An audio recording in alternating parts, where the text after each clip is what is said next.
Hey, Sacktown, you and that beam, you better look out because somebody's coming right behind you. The Golden State Warriors are creeping up in the standings. They start this road trip beautifully with a 128-120 victory over the Oklahoma City Thunder. I'm breaking all that down and so much more. What a great way to start the weeks, folks. The week, folks. This is Locked On Warriors. You are Locked On Warriors, your daily Golden State Warriors podcast. Part of the Locked On Podcast Network, your team every day.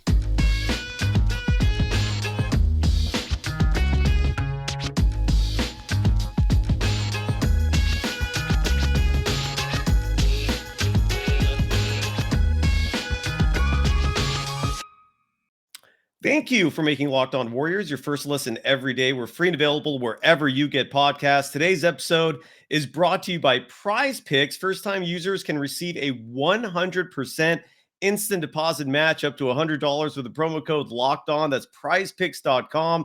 Use the promo code Locked On. You can follow me, Cyrus Saatsaz, on Twitter at DogSurfRoadshow. Hello to everyone in the chat watching the live stream. And if you're listening to the podcast, hope everyone had a great weekend. Happy Monday, folks. And what a Monday for the Golden State Warriors, starting off the road trip beautifully.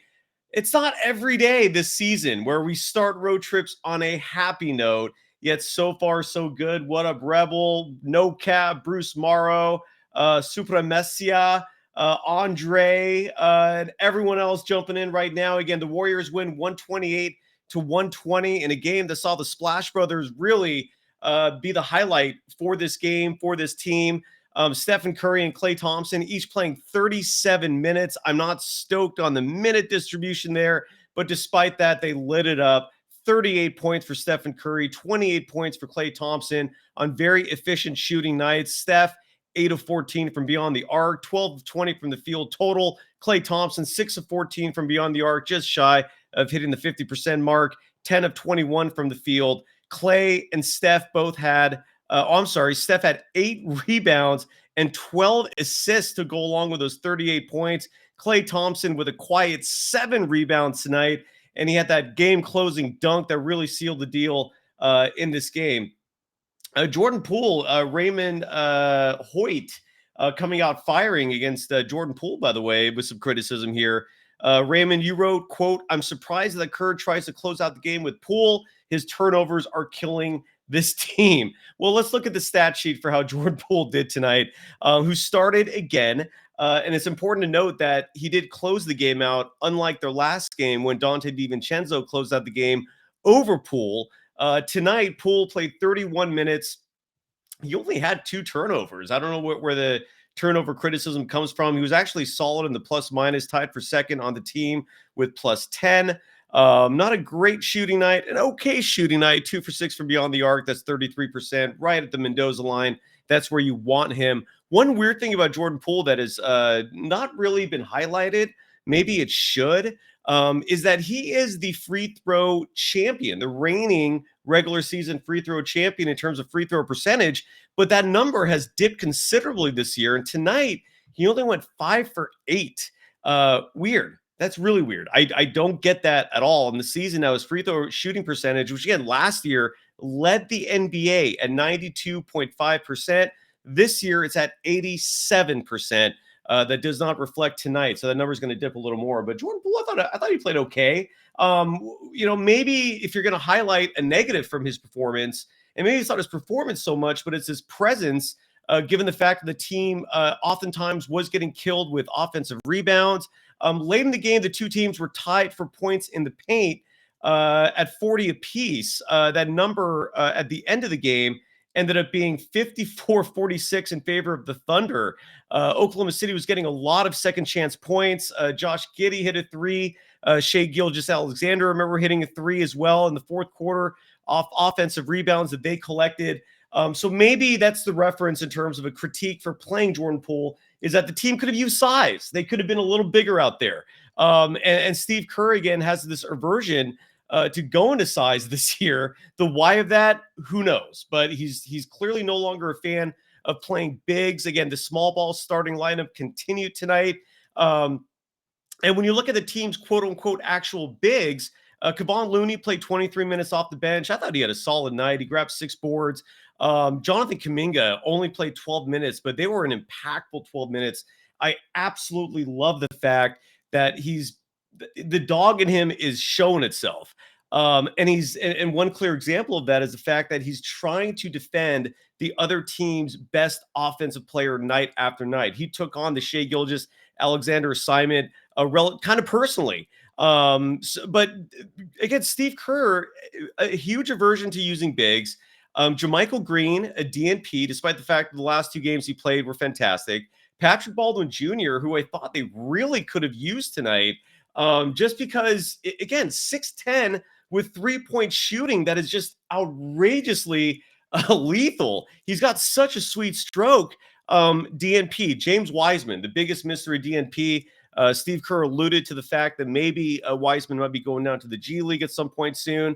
Not being very specific in terms of why he's not playing James Wiseman, but Wiseman once again with the DNP, and Moses Moody, who was called back up from Santa Cruz after, I believe, 2 games there, 1 or 2. Don't quote me on that. I did not do my Santa Cruz Warriors research on Moody, other than I believe he had 26 points in the 1 game I did see him play. I don't have his stats for the second one. He was called back up and got a DNP. The why of that, I have no idea. Now, Rebel Sounds writes, and I think this is a good point, is that Kerr is trying to secure wins. Absolutely. But again, it should not be this hard for the Golden State Warriors to be securing wins, particularly against teams like the Oklahoma City Thunder. When I read those minutes to you again from this game tonight, do we really want Stephen Curry routinely playing 37 minutes in regular season games? I mean, we're still in January. Do we want Klay Thompson, who is not healthy enough to play back-to-backs, to be playing 37 minutes in regular season games? Andrew Wiggins, who actually looked pretty good tonight. I'm going to play a soundbite from Steve Kerr in just a second, talking about Wiggins and how he's finally starting to look like his old self. It's been a few months, at least 2, since we've seen the Andrew Wiggins that we're accustomed to, the NBA Finals Andrew Wiggins, the monster on the boards, that sweet a flick of the wrist when he's putting up threes that until coming to Golden State we never saw in terms of the shooting form. We finally saw a glimpse of the old Wiggins tonight, and he played 32 minutes. Draymond Green played 31. Yeah, the Warriors went small. I mean, this was a small ball night, but nonetheless, they came out with the win. So, the one critique again of Steve Kerr desperately wanting to secure that win is the minute distribution. But when I read you the standings, that's where I think you're going to be really stoked. I want to play some sound first, just because Steve Kerr talked about Andrew Wiggins and those minutes, except I thought I had that in front of me. Maybe I don't. Again, Andrew Wiggins was huge tonight, even though there were times where he was out rebounded. Oh, here we go. Here is Steve Kerr talking about how much he loved what he saw from Wiggins tonight. And so did I. And I think if you're a member of Dub Nation, you have to echo this similar sentiments, just because it was fantastic. And the Warriors clearly are going to need Andrew Wiggins if they're going to make a deep postseason run this year. So here is Kerr talking about Wiggins. Do you think this was Andrew's best game since his 15-game absence? Yeah, I thought Andrew looked great. Athletically, energy-wise, he just looked like himself. I think, he's had a rough go, just between the injury and then being sick a couple of times. He lost some conditioning, lost some rhythm, and he had a great practice yesterday. You could see this coming just from the way he was moving and how aggressive he was, and I love the way he played tonight. Yeah, one thing that he just said there that was a little revealing is that he mentioned a couple of illnesses. We did see that on the injury report, but I don't think it was ever reported that Wiggins was dealing with more than one illness. So there was something, that he revealed right there again, that Wiggins was battling a minimum, I guess, of 2 illnesses. And, anyone who's, at least me personally, if I'm fighting a cold or flu, or when I've had COVID, man, I get knocked down for anything really. So I hope Wiggins is okay. It's good to see him back. When we come back, I want to highlight Jonathan Kuminga and Donte DiVincenzo continuing their incredible run. And I also want to highlight one more time the Splash Brothers. I mean, they completely tore it up. And of course, I'm going to let everyone know where the Warriors are in the standings. I mean, there's a reason why I mentioned the Sacramento Kings at the beginning of the show in terms of them looking over their shoulders, because look out, someone's right behind you. And as crazy as it sounds, it is the Golden State Warriors. But first, I got to talk about PrizePicks. One of my all-time favorite sponsors, just because I actually use it all the time. I play all the time. And when Brock Purdy went down with that injury yesterday, it killed my PrizePicks. That's the name of it. That's how gambling goes sometimes. You win some, you lose some. But otherwise, look, it's still fun. And here's another thing I did. I actually played PrizePicks twice yesterday. The other PrizePicks ledger that I had was LeBron James hitting the over on his points and Jason Tatum hitting the under on his points. I think that was from Saturday. So this is a weekend run of me playing PrizePicks. But nonetheless, it's fun. It's easy to play. The whole premise is 2 to 6 players. You're betting over unders. As I just mentioned a moment ago, like Brock Purdy did not come through because he got hurt. So he didn't reach that 216-yard over that I was hoping for. But nonetheless, it is so much fun to play. I'm ahead on the overall season standings, and I've told people this before. I'll tell you again. DM me if you ever want my PrizePicks. I'll happily suggest and advise on what I'm doing with that. Just because I haven't had to dip once into my account since I first started playing. I love it, and something tells me you might too. And if you're in California, it's legal here. They don't consider it gambling because it's daily fantasy sports. Entries can be made in 60 seconds or less. It's that easy. Withdrawals are safe and fast. You're not dealing with sketchy wire services. It's operational over 30 states in Canada, again, including here in California where Dub Nation is at, or the most of Dub Nation is, but it's where the Warriors are based. Download the PrizePicks app or go to prizepicks.com to sign up and play daily fantasy sports. First-time users can receive a 100% instant deposit match up to $100 with the promo code Locked On. If you don't deposit $100, you only deposit $50. They'll match that too. Whatever the amount is, they will match it. You just have to remember to enter the promo code Locked On at sign up for an instant deposit match of up to $100.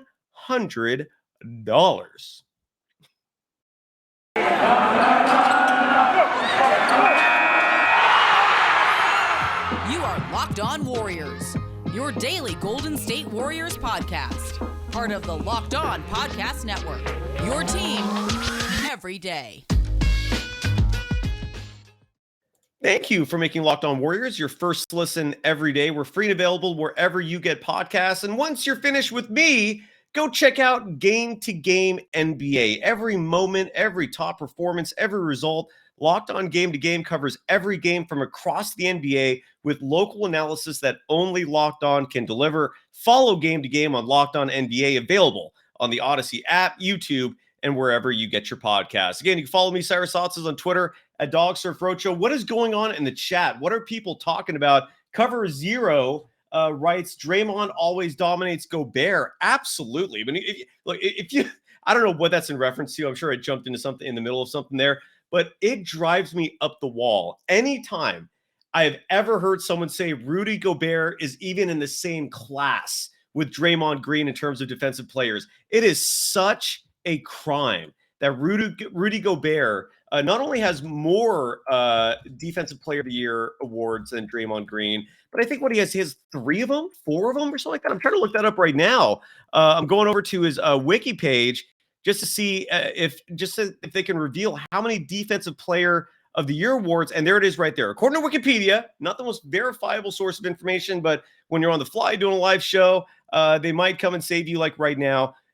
He won the award 3 times, tied for 3rd most in NBA history. Draymond Green only has 1 Defensive Player of the Year award. It is an utter travesty that Rudy Gobert gets the acknowledgement that he does as a defensive player, while Draymond Green routinely is disrespected, is underrated as a defender. So I don't know what the heck the conversation was there, but anytime I see Rudy Gobert compared to Draymond Green, it's a button that's being pushed because I cannot stand that comparison.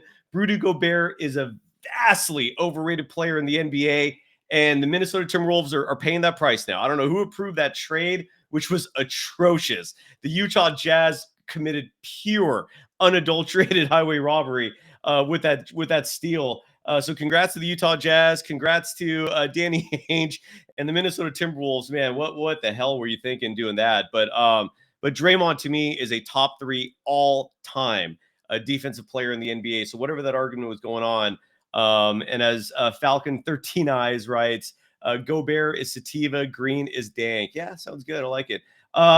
So the standings right now, folks, and I'm going to read this. I'm going to enunciate this, verbalize it instead of just showing you the visual standings for all the podcast listeners. And plus, I think you might like hearing this. The Denver Nuggets right now are the number 1 seed in the Western Conference. No surprise there. They've been battling it out for the most part with the Memphis Grizzlies. But the Grizzlies have been sliding lately. They've lost 5 of their last 10, including just recently at Chase Center, the Golden State Warriors. So the Denver Nuggets are in first in the West at 34-16. The Memphis Grizzlies are second, 2 games back at 32-18. They're 2 games back in the loss column, standard.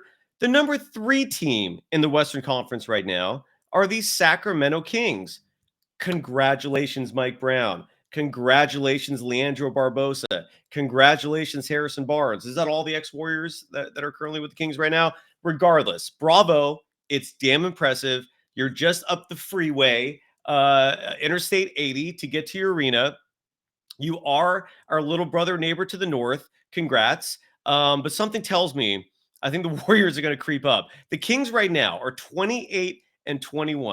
They're in 3rd place in the West. They're 5.5 games back of the Denver Nuggets. The 4th seed in the Western Conference right now are the LA Clippers, who at 28-25 are 7.5 games behind the Nuggets, only 2 games behind the Sacramento Kings. You know who the 5th seed in the Western Conference is? I like number 5. I think number 5 is a solid number. The 5th seed in the Western Conference, if I had a drum roll, I'll play that right now, is your Golden State Warriors. They are the 5th seed. They would not be in the play-in if the season ended today. They would be playing a first-round playoff matchup against the LA Clippers if the season ended today. I would not want that. But nonetheless, they are all alone right now with the 5th seed. And that is incredible. I mean, what that largely says is that the Western Conference is in pure shambles this year. When you consider the fact that the 4th best team is only 3 games above 500. But the Warriors, despite all their struggles, despite all the drama, despite all the two-way minutes, they are right now the 5th seed in the Western Conference with a record of 26-24. And they currently have a half-game lead over 4 teams. The Mavericks, the Pelicans, the Suns, and the Timberwolves are all a game above 500, tied for the 6th seed. Of course, it breaks down, and each team has an advantage of some kind. But and then the Utah Jazz are the 10th seed, and they sit a whole game behind the Warriors for the 5 seed. So that is your Western Conference right now. And it's unbelievable. The Golden State Warriors right now would not be in the play. And what they would also face, though, and this is really crazy, if the season ended today, they would have the LA Clippers as a first-round matchup. I would not want that. I would not. I'm sorry. I mean, you have no idea what you're getting with that Clipper team.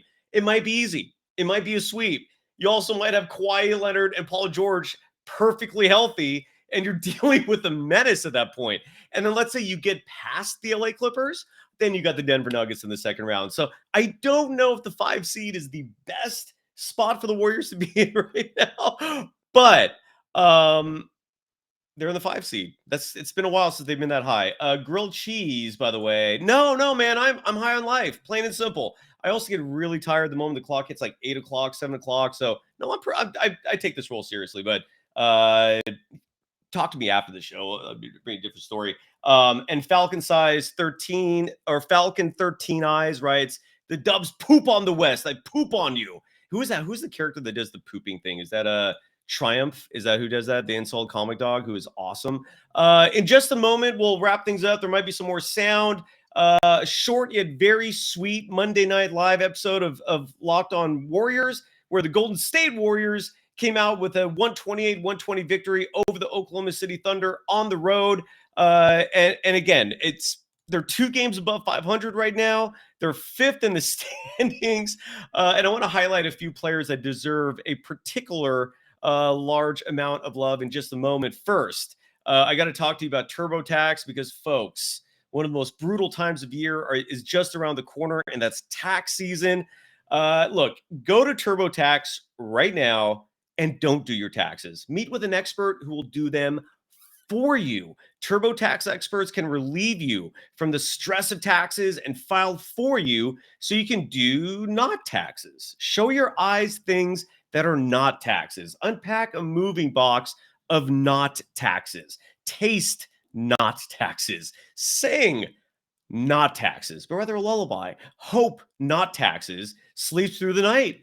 Grab a saddle and ride not taxes into the sunset. With TurboTax, an expert will do your taxes from start to finish, ensuring your taxes are done right, guaranteed, so you can relax. It feels good to be done with your taxes, right? So come to TurboTax and don't do your taxes. Visit TurboTax.com to learn more. It's Intuit TurboTax, full service products only, video meeting while the expert does your taxes required. See guarantee details at TurboTax.com/guarantees.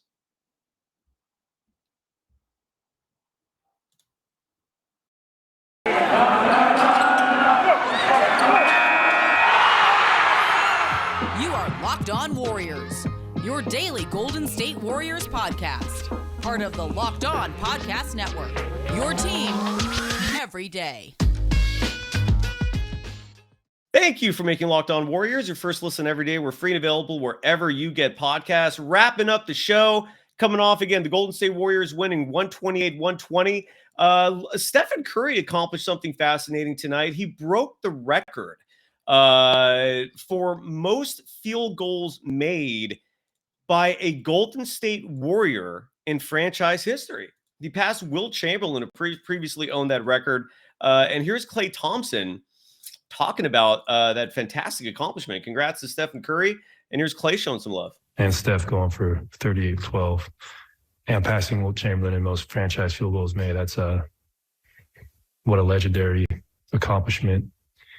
I mean, Wilt Chamberlain's one of the greatest athletes to ever walk this earth. So the fact that Steph was able to do that and a foot shorter than him, it's special. And agreed. And that's really one of the many things that makes everything Stephen Curry does so special is the fact that he's doing it at 6'3". I've always maintained, imagine if Stephen Curry had LeBron's body. Like as good as LeBron James is as a player, right? And he'll never sniff Michael Jordan. I'll take that argument up with anyone any day. But imagine if LeBron had Steph's skills. That would be the greatest player ever. Like without a question. Like it wouldn't even be close. Real quick, in the chat, Pete Tresso writes, "Where's Bubba?" Referring to my English bulldog. He's sleeping right here. He took a crap. My sister's visiting. He took a crap on her carpet right before the show started. Delayed the program by a few minutes. So he's chilling right now. He's doing great. Dennis B writes, "Where's Zena?" I think she actually might be hosting the other show right now. So, but we'll get her back on soon. She was awesome. So no new news in terms of the trade front. And who knows if the Warriors are even going to pull a trade. In all honesty, if the Warriors continue rolling on this road trip and they come out of this, let's say 2-1, I don't think you see a trade at all. I really don't. Now it seems like, doing the math and I don't think it takes a rocket scientist to kind of see some writing on the wall indicating that James Wiseman might be on the trading block. But at the same time, if the team feels great about what they're doing right now, and if the team continues winning games, and if they're fifth in the standings of the West, just a half game behind the fourth seed, a game and a half or 2.5 behind the third seed, I don't think they're making a trade.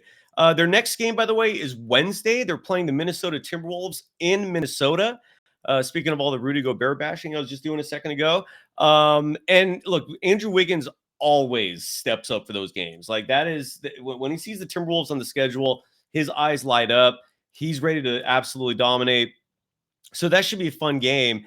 And realistically, the Thursday, February 2nd game against the Denver Nuggets might be one of those games where the Warriors decide, Steph has got his neck hurt. Klay's going to be out already. Draymond's got his back hurt, neck and back. They might take the Izal route and the Andre Iguodala route and take the night off. Oh, my neck, my back, my neck and my back. Oh. Absolutely. So, so I would not expect those guys to show up for Thursday's game against the Nuggets, but so far so good. The Golden State Warriors, by the way, are now 21-10 when Jonathan Kuminga and Donte DiVincenzo both play. Kuminga only played 12 minutes tonight. Lamb only played 11 minutes tonight. Really low point totals, or low minute totals, I'm sorry. Again, Kerr just went really small tonight. I mean, he started with the small ball lineup. Looney did play 23 minutes, but that was really the only big outside of Draymond who was out there. I mean, the Warriors went with the 9-man rotation, but again, Kuminga only played 12. Anthony Lamb only played 11. Donte DiVincenzo, who I believe had the lowest plus minus on the team, -10. That's one of those things with a plus minus I don't think reflects reality. He had 8 points, 4 rebounds, 3 assists. But again, his defense out there is so clutch, and he makes big shots. He was 2 for 5 from beyond the arc, including 1 big 3 that he hit in the game. Absolutely. Bruce Morrow writes, Iguodala's playing that free paycheck. Indeed. Yeah, Iguodala, man. I mean, he should just be an assistant coach. He really should. It's kind of crazy that he is part of the roster. Grilled Cheese writes, so the Caruso rumors are dead now. No, they're just, I would say, on hold. I think a huge reason why the Caruso trade isn't moving along yet is because I don't think the Bulls have decided whether or not they want to blow the whole thing up. If you look at the same standings we looked at a moment ago, that saw the Warriors sitting in the 5th seed. The Chicago Bulls, 1 minute they're hot, 1 minute they're cold. Right now, the Chicago Bulls are in the 10th seed. They're 23-26, and they just hold a half game lead over the Pacers and just 1 game lead over the Raptors. So I don't think the Bulls have fully decided yet if they're going to be selling. But if they do sell, Alex Caruso has been linked to the Warriors. There's now been 2 reports indicating that the Warriors are showing interest. So we'll see what happens.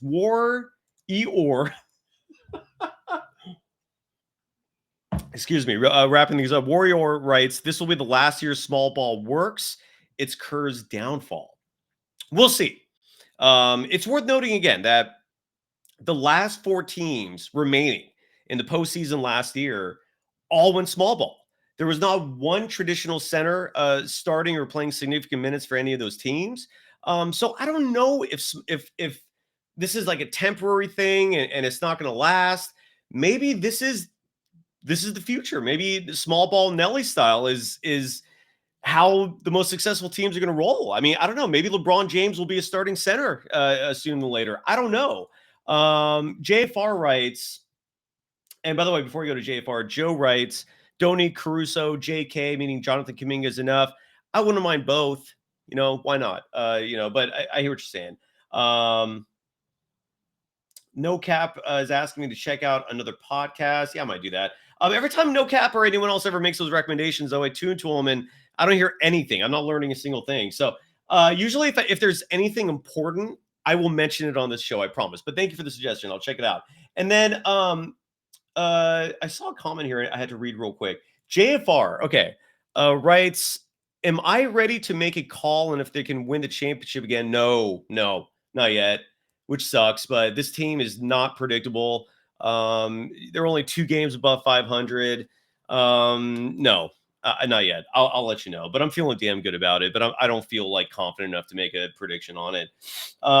Anyone else before we wrap things up that needs anything addressing? Kylan Mills will be back with me tomorrow for a full show. Otherwise, I think that's it. I mean, I saw one other stat worth mentioning that I want to bust out real quick. For the first time in franchise history, and the Warriors tweeted this out, the Warriors have had 2 straight games with multiple players tallying 10+ assists. So in Friday's game, Steph and Donte DiVincenzo both had 11 assists. And then now tonight, Steph yet again. This has 11 assists. I think he actually finished with 12 unless they updated the score sheet. And then Draymond Green had 11 assists. Draymond's been playing some great ball, by the way. I got to give him some love.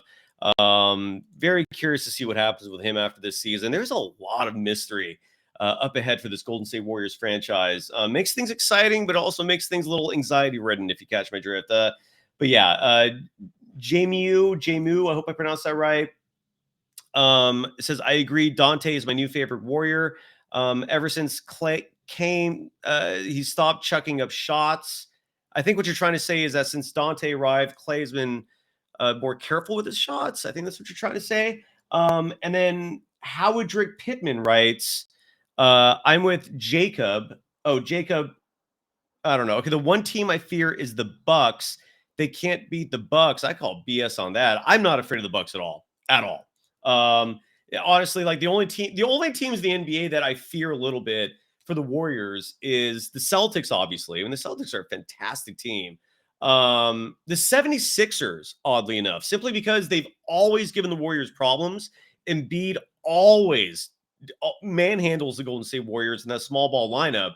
Embiid's one of the very rare players that Draymond just cannot fully defend. He needs help with Embiid. That's like, it might be the only player I've ever seen Draymond struggle with, honestly. But I don't fear the Bucks, man. I'm sorry, I don't. And I know this is weird, and it's not going to win over a lot of people with a convincing argument, but that regular season game last year in March was all I needed to see. The Warriors easily have the Bucks number. The Bucks just don't have the depth, in my opinion, to beat the Warriors. And when I've seen Giannis play the Warriors have a strategy mapped out for stopping them. They don't concern me. I'm sorry, I'm not afraid of the Bucks. NBA 876 writes, come on, the Warriors are not afraid of the Celtics. Yeah, that's fair. And then Bruce Barr writes, Sixers with a choker, Harden. No, you might be right. But again, the Sixers have routinely been giving the Warriors problems for years. So that's why, look, I'm not ready to give the Warriors this all-out prediction yet, just because they have issues. They have issues themselves. But when you look at the rest of the NBA landscape, I'm very curious to see how the Warriors, even though they're going to be playing the reserves most likely, I'm going to study that Nuggets game a little bit on Thursday, just to see just to see what the Nuggets are really presenting. They do have depth. I mean, Jokic, again, Draymond showed last year he can defend them, but that team is a little more depth, so they're a little concerning as well. But the Warriors are the best team. Anyways, I think that's it. We'll see you tomorrow. Colin Mills will join me. Thank you, everyone. The Warriors, again, 128-120 winners. Stoked on that. I'm just trying to see if there's anything else in here. And NBA 876 is absolutely right that the Warriors are not afraid of anyone. That is the bottom line. They don't fear a single team, nor should they, right? I mean, why should they? So, yeah, I'm with you on that. Good night, everybody. Thank you. Peace out. Later.